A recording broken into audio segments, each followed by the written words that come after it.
तो प्रश्न ये है कि स्पिरिचुअलिटी और सॉकर का रिलेशन क्या है, या अध्यात्म और सॉकर यानी कि फुटबॉल, कोई रिलेशन है कि नहीं।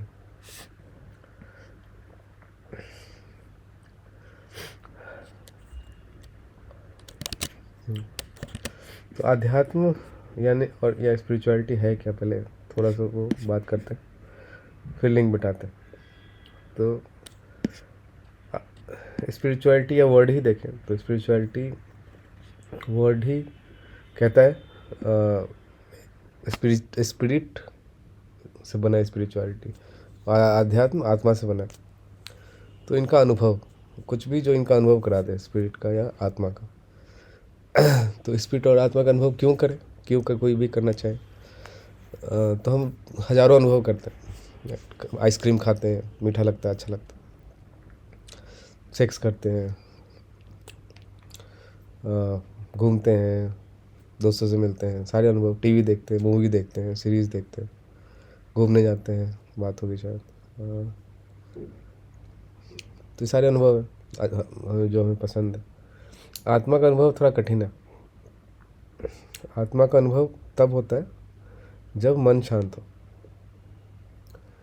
जब विचार नहीं चल रहे हो।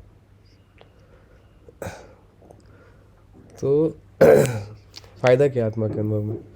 तो बाकी अनुभव जो है वो कुछ करने से आते हैं, और शुरू हुए ख़त्म हो गए। जैसे आइसक्रीम खाना शुरू हुआ तो अच्छा लग रहा है, आइसक्रीम ख़त्म तो सुख ख़त्म, थोड़ी देर और रह जाएगा, मतलब ज़बान में हल्का सा टेस्ट रह जाएगा। या और कोई अनुभव है तो वो शुरू होता है, ख़त्म होता है। आत्मा का अनुभव के साथ ये फ़ायदा है कि ये कहीं बाहर से नहीं आ रहा। हम जब चाहे उसको भोग सकते हैं, कोई भी नहीं कर सकता, बहुत मास्टरी चाहिए। जिसको ध्यान पे मास्टरी आ गई है। मन को शांत करना एक तरीके से कह सकते हैं ध्यान है। जो मन शांत करना सीख गया है, तो जब मन करता शांत कर लेता है मन को, आत्मा को अनुभव करता है, भोगता है, बहुत बहुत मज़ा आता है। उसको ही आनंद या परमानंद कहते हैं, जब हम आत्मा को अनुभव कर रहे होते हैं तो बड़ा मज़ा आता है, बहुत अच्छा लगता है। और कोई पैसे नहीं देने किसी को। जैसे आइसक्रीम खानी तो पैसे देने, पैसे देने के लिए पैसे कमाने पड़ेंगे।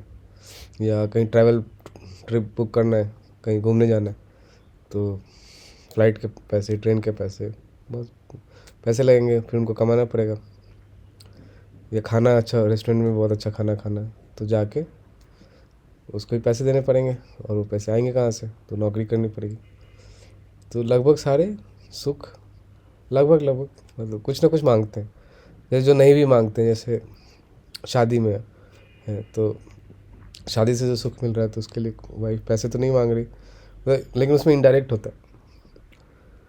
मतलब उसको मेंटेन करने के लिए आप बहुत पैसे, मतलब जॉब कर रहे हो या बहुत चीज़ें कर रहे हैं, तो कुछ भी सुख हो जाए, कुछ भी सुख पकड़ लो आप, तो कुछ ना कुछ कर रहे होते हैं, उसके लिए मेहनत करनी पड़ती है, पैसे कमाने पड़ते हैं उसको मेंटेन करने के लिए या उसको पाने के लिए।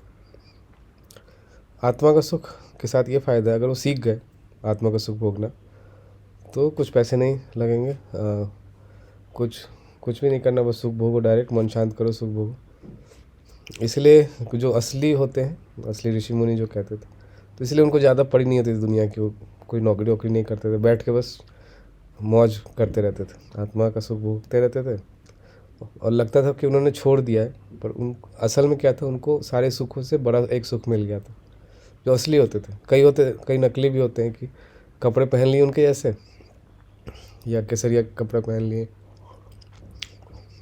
और उनको आत्मा का सुख नहीं होता, लेकिन हाँ, वो बस एक आइडेंटिटी बना ली, एक अलग पहचान बनाने के लिए, या जीवन उस तरीके से जीना चाहते हैं कि ज़्यादा सुख सुविधा में नहीं रहना है। उसके भी फ़ायदे हैं, लेकिन वो एग्जैक्टली वो नहीं है। तो ये मोटा मोटी आध्यात्म या स्पिरिचुअलिटी है कि हम आत्मा को भोगना है, आत्मा का सुख भोगना है। एग्जैक्ट वर्ड में मैं जो शब्द यूज़ कर रहा हूँ, कोई जो बहुत अच्छे से इनको समझता है पूरा सही नहीं लगेगा, लेकिन शायद ये बेस्ट शब्द हैं जिसमें ये बात कही जा सके। तो हाँ, तो मन शांत करने के बहुत तरीके होते हैं। तो योग, ध्यान, ये सब जो करते हैं, कर्म योग है, ज्ञान योग, भक्ति योग, बहुत सारे रास्ते हैं। तो सॉकर की बात करें या कोई भी जो फिज़िकली एग्जॉस्टिंग गेम है, सॉकर हो गया। जैसे मैं एक बार, मेरे को इतना पकड़ नहीं था इन सब चीज़ों पे, अनुभव नहीं था, कभी कभी होता था, चला जाता था। तो मैं मिक्स मार्शल आर्ट्स करता था थोड़े टाइम। तो उसमें बहुत थका देते थे। एक डेढ़ घंटे की क्लास होती थी, उसमें वाट लगाए थे। तो जब क्लास ख़त्म होती थी तब मेरा दिमाग एकदम शांत होता था, और फिर वो शांति मेरे को बड़ी अच्छी लगती थी। तो कितने भी इश्यूज़ चल रहे हैं लाइफ में, और चलते थे उस समय बहुत, तो एकदम से लगता था कि सारे इश्यूज़ गए, मतलब वो इश्यूज़ मुझे परेशान नहीं कर रहे। क्योंकि कोई भी इशू आपको तभी परेशान करेगा जब आप उसके बारे में सोचोगे, या दूसरे शब्दों में मन अपने आप उसके बारे में सोचना शुरू कर देता है, तो वो इशू परेशान करने लगता है। कुछ हुआ आप सोचो ही नहीं उसके बारे में, अगर आप ऐसा कर पाओ तो कुछ परेशानी नहीं होगी। तो मेरे को बड़ा अच्छा लगा। तो वही प्रश्न था सॉकर और स्पिरिचुअलिटी का। तो सॉकर भी मोटा मोटी वैसा ही है गेम, वो थका जाता है, बहुत इंटेंस है।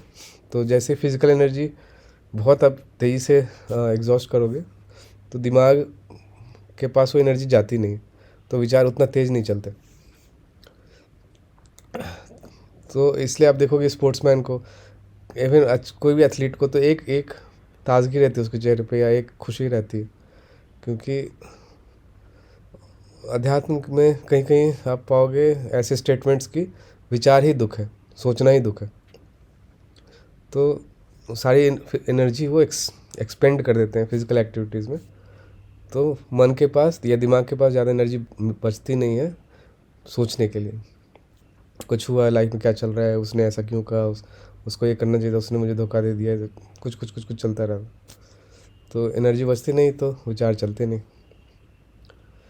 तो सॉकर इसमें काफ़ी हेल्प कर सकता है। शुरुआती स्टेप्स में आपको एटलीस्ट अनुभव हो सकते हैं कि शांत मन का सुख होता क्या है। एक बार आपने शांति का सुख भोग लिया, शांत मन का सुख भोग लिया, तो आप उसकी तरफ आकर्षित हो, और हो सकता है नए तरीके ढूंढें, या योग, ध्यान, योग वगैरह में घुसें, या आध्यात्म को समझें।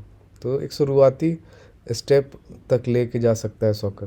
क्योंकि सॉकर भी शुरू होता है और ख़त्म होता है, आप 24 घंटे नहीं खेल सकते।